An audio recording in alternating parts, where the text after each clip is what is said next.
Here's how to play Paper Mario 64 HD, and in this tutorial I'll be showing you how to install the HD texture pack for Paper Mario 64 created by MasterKillua on Project64, so that when you play Paper Mario it'll look like what you have on the right side of the screen here, and that is in comparison to the original on the left side of the screen here. So let's get right to it. The first thing that we're going to do is go over to MasterKillua's video, Paper Mario 64 HD project, public demo, version 1 release trailer. If we scroll down a little bit, then there's a link to version 1.0 here, so we'll open this link here, and this will take us to a Google Drive link where we'll be able to download the file. So we just click download over here, then we'll click download anyway, and once you save this file, this is the first file that you need. The second thing that we're going to download is, I'll have a link to this below. This will be to GLideN64.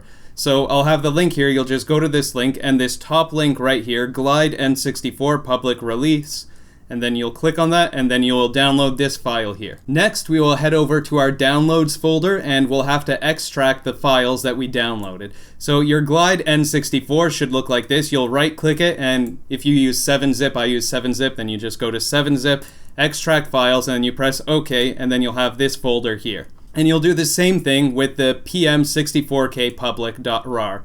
If you're using 7-zip, then you go to 7-zip, click extract files, and then you could just extract the files here, and you'll have this folder here. So the first thing that we'll do is move over some of these files to where they have to be, and we'll start with the GLideN64 folder. So we'll open up the GLideN64 folder, open it again, then we'll open up bin, and in bin you can see that you'll have a folder here named Zilmar Specs. So we'll open up this folder, and you want to highlight all of these files here and copy them, and then we're going to want to put these files all into the plugin folder for Project64.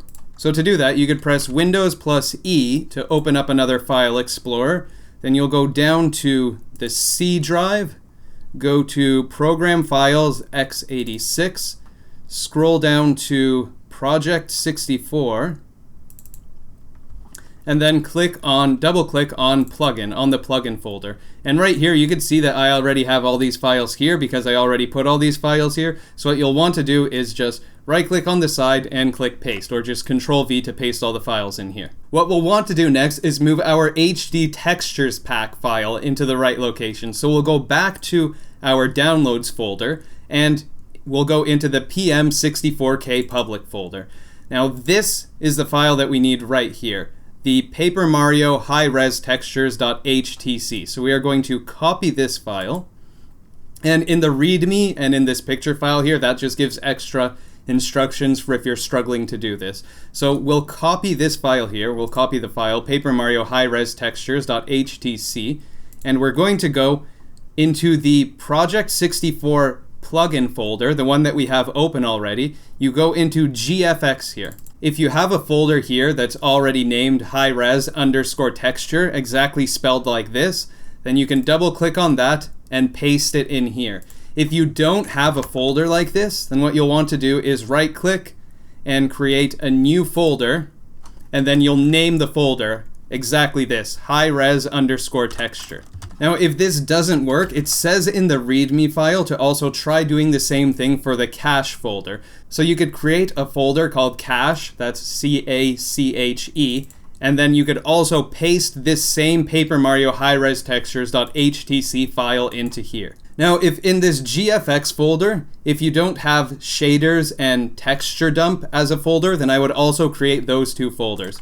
So the folders that you should have in your plugin GFX folder for Project64 will be cache and high-res texture, and in both of these you could paste the Paper Mario high-res textures.htc file, and then you also may need to create a folder for shaders and texture dump if you don't already have that. So now all of our files will be in place, so all that we have to do from here is adjust our Project64 settings. So let's open up Project64.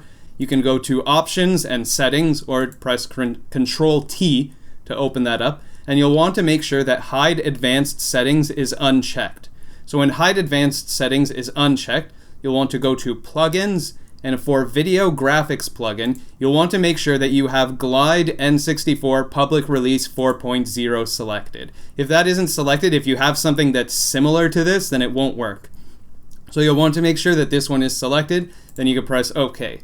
Then we'll go to Options, Configure Graphics Plugin, and you'll want to make all of the settings here exactly as I have them. Some of these settings, if they're different, then that's okay. So for full screen resolution, we could set that to 1920 by 1080. The refresh rate, we could set that to 60 Hz. This one I dragged all the way up. This one I dragged to 10. Window resolution, I set that to 1024 by 768. Enable VSync and overscan, I don't have those turned on. I have this set to 4:3. For bilinear filtering, I set it to the second option, N64 style 3-point. And the other important thing to do here is make sure that you go to this texture enhancement tab, go to texture pack in this sub tab here, and make sure that use texture pack is clicked here. Now these paths over here are what Project64 will search for when trying to apply a texture pack to a game. So we have to make sure that these texture pack paths are exactly where we have the files, that we have to make sure that our files are in the right place. So if we've done everything perfectly up until this point, and we put our Paper Mario high-res texture.htc in the correct place, then all of these settings here will be okay, and you should be able to press OK after that. After these settings are all like this, everything should be good. So after we have all of our settings in place, all that we have to do is open up our ROM for Paper Mario, and the game will load in HD. And we can see right from the beginning, the first logos that show up on the screen, they're already clear and crisp. If this guide has helped you, I'd really appreciate if you could click subscribe on my channel. That really helps me out. I'd really appreciate if you could do that. And if you're interested in more of my content, more Paper Mario, more gaming content, you could check out the rest of my YouTube channel, and you could also check out my Twitch live streams, where I'll be streaming some of this Paper Mario 64 HD. So thank you so much for watching this video. I hope you have a lovely day, and take care.